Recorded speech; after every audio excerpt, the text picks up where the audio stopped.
Hi, this is Mr. Capert. In this video, I'm going to show you how to make practice part number 3. You may notice that I have my iPad in landscape mode rather than that vertically. You could also use it this way. You may like this better because then you can use your stand a lot more easily.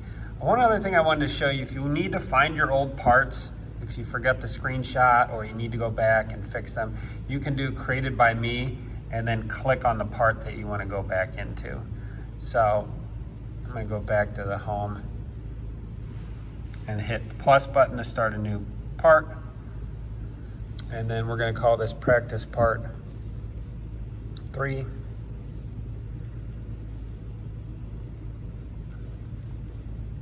Oh, come on, Capert.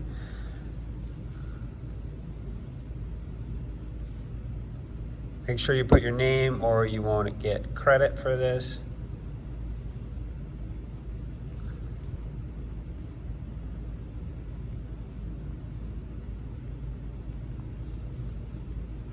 Then hit OK.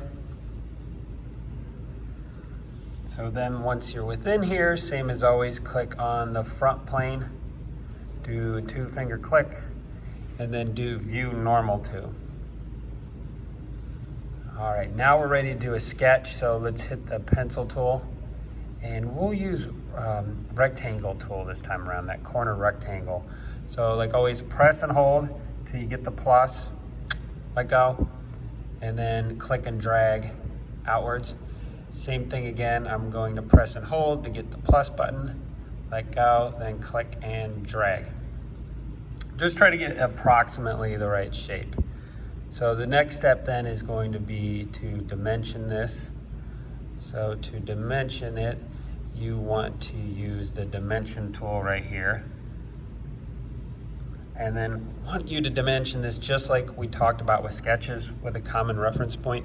So you can click and snap to a point, and then click and snap to this point, and this should be 3 inches.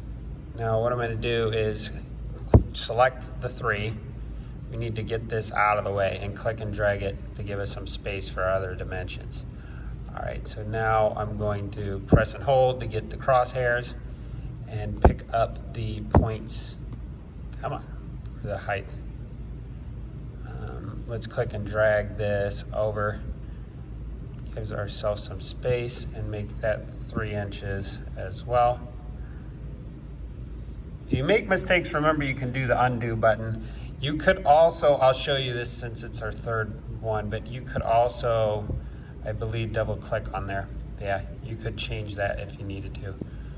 All right, so I'm gonna keep going. I don't have the dimension tool selected anymore, so make sure it's selected. That would have been an issue. So press and hold, click and drag this down. This should be 0.75. All right, let's do press and hold. So notice I'm measuring from that left edge over every time, just like we talked about with the sketches. Let's take this down and then give it the right value, which is 2.25 inches. All right, and now what you want to do is all the heights. So you can put those on the left, you can put them on the right, doesn't matter. I'll put them up to the right. So press and hold, crosshairs, get that. That's kind of weird that it did that. There we go. Sometimes you got to press on it. 0.75. Once again, press and hold, crosshairs, pick out your points. Let's move this out here so they're not over the top of each other.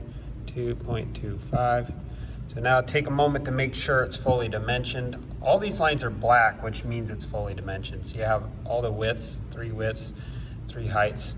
So it should be good. So I'm going to finish this sketch up by hitting the check mark. And then when you extrude this, you're going to use this sphere and hit the extrude button. And then this is really important, is you got to select what you want to extrude, which is this outer portion. So see how it lit up? So it knows then that it's just extruding that. And let's do that by 0.75. Okay, make sure you hit the check marks, and then let's check to make sure, yep, looks good. And then remember, appearance is down here. Let's change this to green. Make sure you hit the check mark, and then I'll get this looking nice on my screen. And then you can do a screenshot of it. Make sure your name is visible, right? If you don't have your name on there, you won't get credit. Hope this helped you out. Let me know if you guys have any questions at all.